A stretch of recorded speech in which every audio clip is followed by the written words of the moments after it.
Since so many different sets are moving right now in the market and we finally got a good look at Twilight Masquerade, I thought it'd be a great time to make another tier list ranking all of the Sword and Shield and Scarlet and Violet sets from garbage all the way up to empty your savings.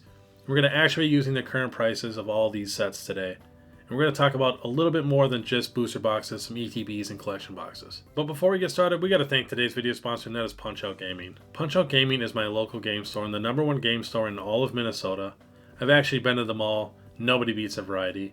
You can order right from their site. They got stuff for everyone. Pokemon, Yu-Gi-Oh, sports cards, One Piece, tons of video games, and tons of video game consoles.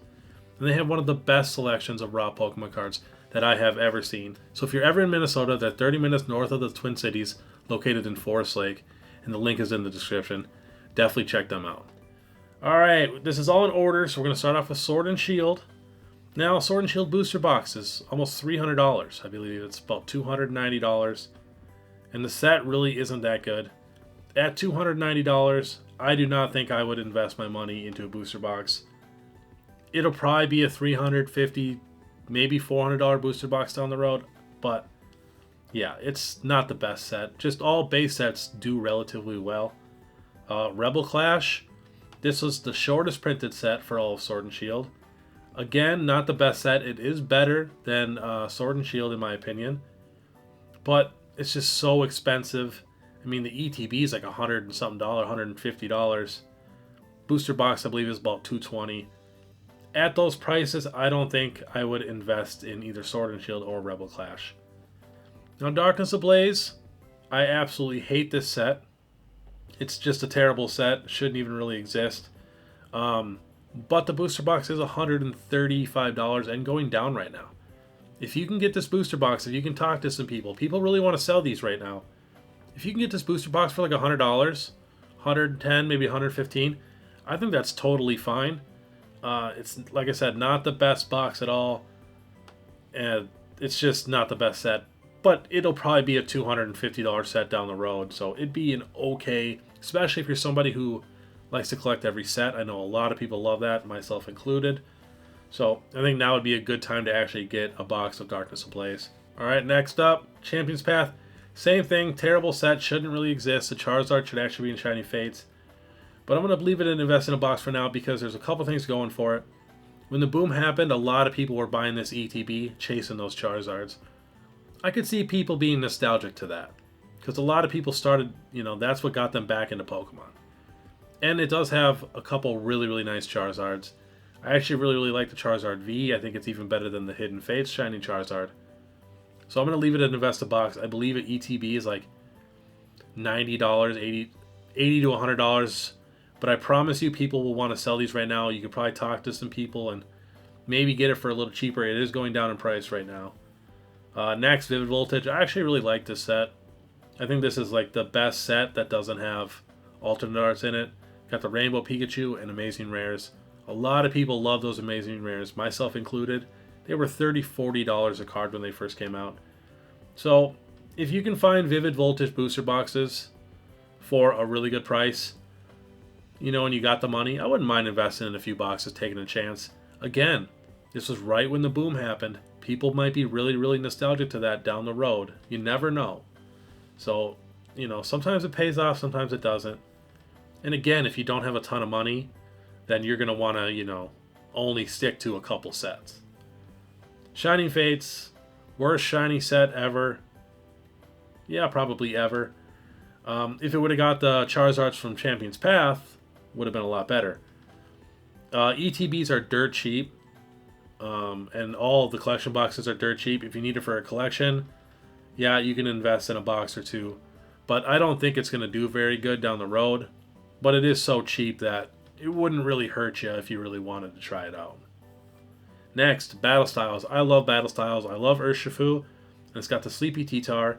The first set ever with these new alternate arts. Which I love, the first of things. So I would totally be okay investing in a few boxes of Battle Styles. It's so cheap still. I think I was actually talking to somebody and they were trying to load a bunch of Battle Styles booster boxes for like $95 a booster box. Which is a solid price for anything Sword and Shield. So, not bad. And it's got, the Sleepy T-Tar is a really, really nice card. The Urshifu VMAX, they got some solid cards in there. So next, Chilling Reign. Now Chilling Reign is $230 a booster box. But there are a lot of collection boxes and other items that have Chilling Reign packs in them. I believe even the triple pack, the blisters, still relatively cheap. I think the sleeve boosters are still cheap. So I'm going to put this in... It's tough because I want to put it invest in a case, because if you can get a case of sleeve boosters of Chilling Reign or, you know, the triples, I would do that. But at $200 something, I don't know if I would invest in a case in booster boxes. That's where I was talking about earlier. You know, we're talking about booster boxes and other items. So, you know, when I say invest in a case, maybe not booster boxes, but definitely sleeve boosters, you know, the triple packs, all that stuff. Anything, you know, pure Chilling Reign 2s, I think it's going to be really good, especially if it does have Evolving Skies or any of these other really, really popular sets in it. So yeah, if you can get it for a good deal, sleeve boosters, anything like that, I would jump on it. But at $230 a booster box, which is funny when you think about it, you take a $230 booster box, you think that's kind of expensive. But when Chilling Reign's $700, is $230 a booster box really that bad? That's why it's even tough for me to say don't invest in a case at $230. But, you know, odds are, if you invest in a case at $230 a booster box, the booster boxes probably will be worth $750. We just have no idea when, and it's not a guarantee. So it's a little bit riskier. So next, Evolving Skies. Honestly, same thing. Booster boxes are so expensive, but you can get a lot of products that have Evolving Skies. I even just made a video maybe a week or two ago of 15 different products that have Evolving Skies packs in them. Definitely check it out. Every item is going up in price right now. So I'm going to do the same thing. If you can invest in a case, you know, or anything that has Evolving Skies packs in it, a good amount, I would probably do it if you can get it, you know, for a good price. But, and then even too, at $700 a booster box, if you bought a case, $700 a booster box, when it's a $2,000 set, is that really that bad? So it's really tough to, you know, predict these things and figure out what's going to happen. It all depends on how much money you have and, you know, how much risk you want to take and all that stuff. So, I mean, most people can't afford a case of Evolving Skies booster boxes at $700 a booster box. But, alright, Celebrations. Celebrations, the more I look at Celebrations, the less I like it. It had the big 3 reprints, which was great, but now we got those in the Classic Collection, and they're actually better in the Classic Collection because they don't have the big ugly Pikachu stamp on them. So that kind of ruins that. We got the Gold Mew, but we also got, you know, we got another Gold Mew in 151. You know, it's just kind of took everything out of that set for me. I do still think it's a solid set, and I do think it will do very good down the road. But it's not as good as people think, and I don't think it's going to do as good as what people think. So I would definitely put, you know, if you can get a good case of, you know, ETBs for a solid price, I would take the chance on it, but I would not go insane like a lot of people say with Celebrations. Because if you really, really look at the set, it's almost all reprints, and not even of like some of the most popular cards either. And the original arts we did get aren't that great. The collection boxes kind of suck. It's Generations was so much better. Alright, next we got Fusion Strike. Now Fusion Strike is anywhere from $230 to $250 for a booster box right now. But you can still get the Pokemon Center Elite Trainer box for cheap, sleeve boosters, all that stuff. In my opinion, I almost want to put empty your savings on all of those items, because when you really look at Fusion Strike, the reason why it's slightly more popular than Chilling Reign, in my opinion, it's just Gengar, Mew, multiple Mews, Celebi, Genesect, like regular, really, really popular Pokemon.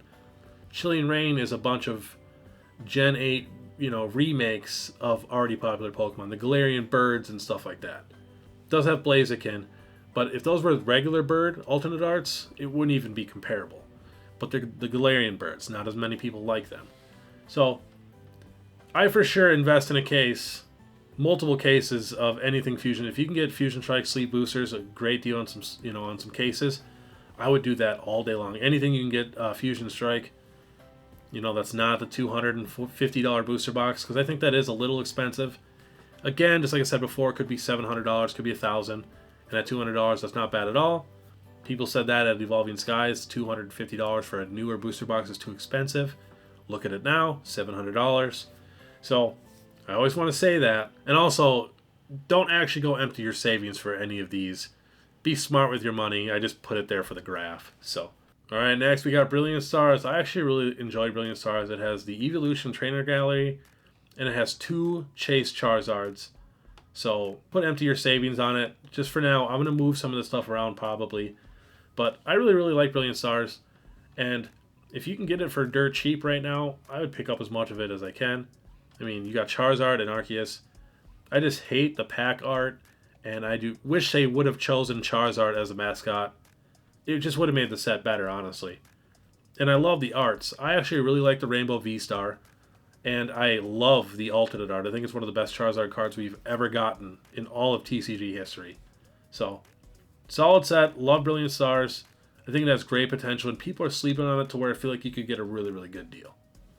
All right, next, Astro Radiance. Now, this was sold out in the Pokemon Center for a couple weeks. Got restocked. Booster boxes went up to $170. Now they're selling back for $140.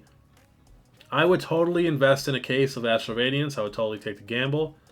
You never know. I do not think it will do as good as Brilliant Stars or Lost Origin. So if again, if you don't have very much money and you got to choose one, Lost Origin or Brilliant Stars for sure. And honestly, Lost Origin is more popular, and it just sold out in the Pokemon Center, so it's about to go wild. All right, next we got Pokemon Go. Now, a lot of people do not like this set at all. When you actually look at the set and break it down, it's not terrible. We got the Radiant Big 3, Charizard, Blastoise, Venusaur, alternate art Mewtwo, and then we got the Ditto cards, that actually you can peel them off. So it's kind of a unique little set. I'd say it's better than a lot of other sets, but definitely not the best set, and so many people just do not like it. But it does have the nostalgic of Pokemon Go, even though I feel like the set doesn't really scream Pokemon Go. You could honestly put it in garbage. I mean, it'd be kind of a waste of money if you did invest. It'd be the same thing as these, just for your collection type thing. I'll just throw it and invest in a box. It might be worth, a couple of ETBs or something. I don't know. It's not... There's just so many people that do not like it. I don't think it's the worst, but a lot of people do. Next, Lost Origin. Just sold out in the Pokemon Center. I'm so curious. I actually had to record this a day earlier than I normally would have. Otherwise, I'd probably have a little more information on booster box prices. But as of now, when I'm recording this, it just sold out on the Pokemon Center this morning. So, Lost Origin. Man, I'm going to put empty your savings. But with that Giratina, I really think it's going to be a $500 card soon. I really do. It's that special. If you laid out every alternate art and you didn't know prices of anything, that's the one card that just sticks out. So, big fan. Lost Origin, I'd probably empty your savings. I really think, not actually empty your savings, but I would get as much of it as you possibly can. I think it's going to do really, really well in the future. Same with Brilliant Stars. Silver Tempest. Now, this has the Lugia. Everybody said Silver Tempest is dead because of those tins that came out, and they had the guaranteed hits. That's why the Lugia dropped to $100. It's now back up to $175, I believe. But the rest of the set, I would probably say it's slightly better than Astro Radiance. It's really tough. I'm going to put it with invest in a case. I think it is definitely worth, investing in a case, taking a chance on it. Any set that has Lugia as a mascot, it's pretty solid. Even though I know some people don't like that card. In person, the card really, really pops. The green really pops in it. You can't even really see the green in pictures too well. So I do think Silver Tempest is a pretty solid set. All right, next, Crown Zenith. Now, Crown Zenith is a very, very special set in my opinion. It's the last set ever with the yellow border. And it's the funnest set in all of Pokemon history to open. It has the most alternate art cards, even though I know they're not called alternate art cards. They're Galarian Gallery, but they're alternate art cards. Get rid of the GG, and they look the exact same as the Sword and Shield alternate art cards. So I love it. I am going to put empty your savings. No joke, and I think they have some of the best, tins and everything. Those bird tins I am obsessed with. They remind me of the tag team tints. Really beautiful art. It is of the Galarian birds, of course. But and Crown Zenith is so cheap. The only thing I do not like in Crown Zenith is the Lucario promo for the ETB. How are you going to give us a set with the most illustration rares ever and then just give us this average zoomed in Lucario card? It reminds me of like a crappy Prime card. But that's the only thing I don't like about Crown Zenith. Otherwise, I love it. Alright, we are getting to some Scarlet and Violet sets now. This is going to get interesting. Scarlet and Violet base set. All these booster boxes are super cheap. It's a base set. Every base set ever is pretty expensive. It's pretty wild. They do kind of have a cap. Usually $250, $300, I feel like, for base sets, except for, obviously, older generations. So, I think it'd be totally fine to invest in a case of Scarlet and Violet base set, just to take a chance on that base set.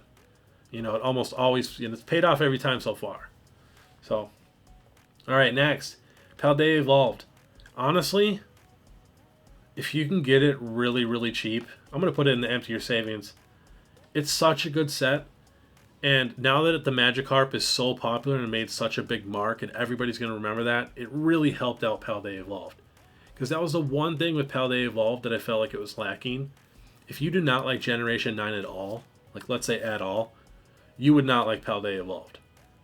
But now that Magikarp is so special, it's drawn in, the Gen 1ers and stuff like that, and I believe the Raichu is also in that set. But otherwise, it's so Gen 9 heavy, but it does have, the best Pokemon from Gen 9 in it, and all the starters and legendaries. So, down the road, I think Paldea Evolved is going to be super, super hot. I believe all the kids that are like 8 to 13 right now, when they're 20 to 30 years old, they're going to be obsessed with Paldea Evolved. They're going to be buying these booster boxes nonstop. Such a good set. Next, Obsidian Flames. I don't love Obsidian Flames. I know it's great for the TCG. It's the smallest set we actually got out of everything besides 151. We just got the least amount of special illustration rares. I don't know, it just felt forced. It kind of reminded me of like Champion's Path, stuff like that. Darkness Ablaze, where it's just like, the Pidgeot line should have honestly been in 151. I don't know, it just felt weird. I would put invest in a few boxes, I guess. It's a Charizard set. It's got multiple Charizards.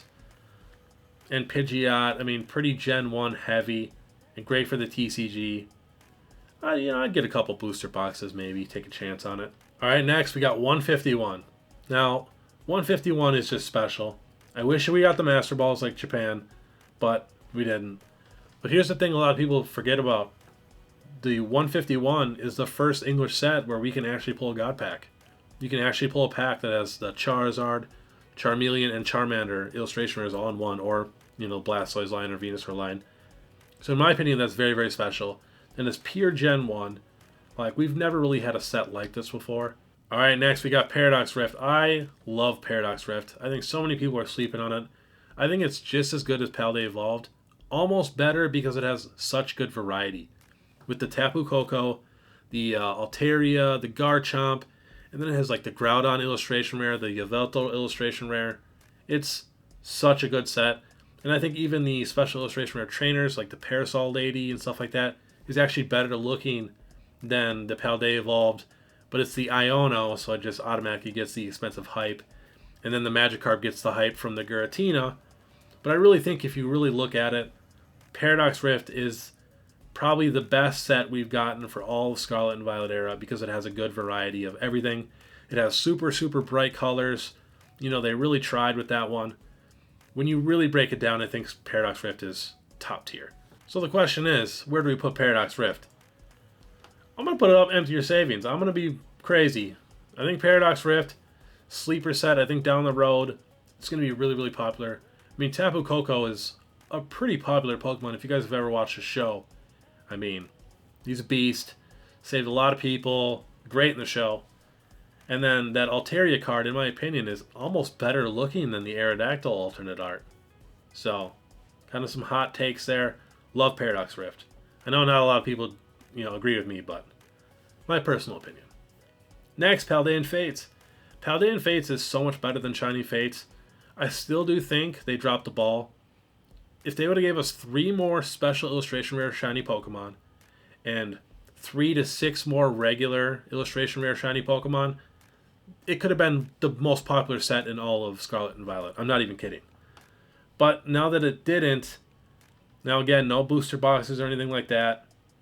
The Mimikyu promo in the ETB, very, very solid. And the Charizard is actually holding its value so good. Same with the Mew, same with the Gardevoir.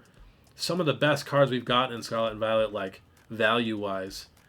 I want to put it invest in a few boxes. I almost want to put invest in a case.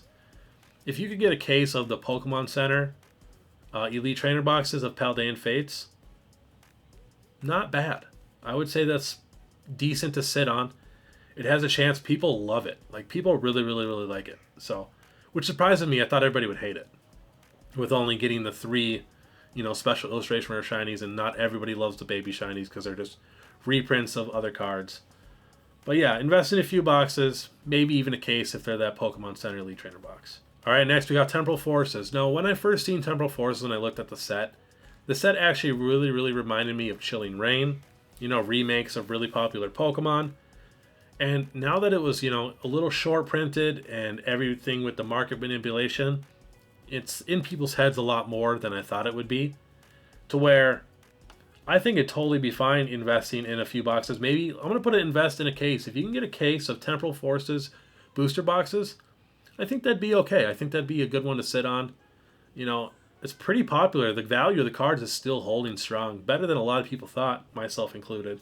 So, not bad. Alright, last on the list, Twilight Masquerade. Now, I'll throw a picture up of the special illustration rares here. I absolutely hate these special illustration rares. I almost like the regular Terra EX cards better than the special illustration rares. And I love the promo from the ETB so much more. So, Twilight Masquerade I think is the worst set for Scarlet and Violet. Hands down. I almost want to put it in garbage. No joke. Because I don't know what they were thinking with those arts. If those arts would have been cool, the set is pretty solid. But in my opinion, I would rather open up Temporal Forces over Twilight Masquerade, and I'd rather open up Paradox Rift over Twilight Masquerade and Paldea Evolved over Twilight Masquerade. And then with Obsidian Flames and Paldean Fates, you're chasing Charizards, the Mew, Gardevoir. I just think it's the worst set for Scarlet and Violet so far. There's just not a ton of Pokemon that I really, really want. The only things that I love in it, the Eevee, I think the Chansey is going to be a really, really special card. And then the Greninja's pretty cool. I will admit that, even though a lot of people are 50-50 on it, it's kind of hard to read. And then what else is there? Oh yeah, the Loyal 3. They did include those illustration rares, which I find weird because our next set is supposed to be about those guys. But I actually really, really like those 3 arts. So I think, again, beautiful illustration rares. I think they keep wasting really good arts on regular illustration rares when these should be special illustration rares. Imagine if the Groudon was a special illustration rare. Or the Magikarp. I really think they're dropping the ball on some of these, and I do love that they do give love to the illustration rares, but you got to make sure the special illustration rares are better than the illustration rares. And for some of these sets, they are not. So, alright, let's take a little look. Do I want to move anything? Brilliant Stars, Lost Origin, Crown Zenith, Paldea Evolved. Now again, Chilling Reign, Evolving Skies, Fusion Strike, those are special because, they're so expensive already, but you can still get those other products, especially Fusion Strike. It's so easy to get, I think the sleeve boosters are still in stock in the Pokemon Center. The Pokemon Center exclusive Elite Trainer box is still in stock. The regular one is still in stock. And I think the 3-pack blister is still in stock. And if you're asking my opinion, I'd probably pick up the Pokemon Center Elite Trainer boxes and sleeve boosters and the 3-packs. I mean, all 3 of those are great. Last, I'd probably do the regular ETBs. Because I don't think the Pokemon Center Elite Trainer boxes are going to have that big of a gap to the regular ETB. Because these don't have the extra promos like the Scarlet and Violet ones do. I do think the Scarlet and Violet Pokemon Center Elite Trainer boxes are going to be like 3 times the price of a regular ETB, to where the regular ETBs are going to be, actually have a spot in the market for people to buy, because the other ones are going to be so expensive. Alright, Astral Radiance. I'm happy with that. Temporal Forces, yeah. I almost want to put Paldean Fates and invest in a case because having those 3 shiny cards right there is really, really special. But otherwise, I'm pretty happy with everything else. I think people might be mad with me with Twilight Masquerade. I mean, I guess I would maybe put it up to invest in a few boxes if you want. Same thing with, these other sets. A lot of people like to get it for the collection. And it's going to be so cheap that that'd be okay. But for Sword and Shield Rebel Clash, they're so expensive. It's really not worth it for what you're getting. So, yeah, I don't know. It's tough to decide, but I think I'm pretty happy with this list. So yeah, that is the list of all the Sword and Shield and Scarlet and Violet sets. Ranking them from garbage all the way up to empty your savings. And of course, again, do not empty your savings. I want to mention that multiple times. So yeah, that was my list. Please let me know down below what you guys think. If you guys disagree or agree, I'd love to know. And if you guys do like this content, please make sure you subscribe, hit that notification bell, and please leave a like. It helps so much. If you want to support more, you can now become a member for 99 cents a month. Ton of exclusive content on there. When new cards drop, I post it there. When I see a good deal, I post it there. You can also check out, I just made a new Instagram where I'm posting pictures of my rarest Pokemon cards. You can also check out my eBay store. 100% positive feedback, 20,000 cards sold. But I want you guys to have a great day, and if you want to check out my other series, Pokemon Falling Friday, watch this video here. Otherwise, we'll see you later.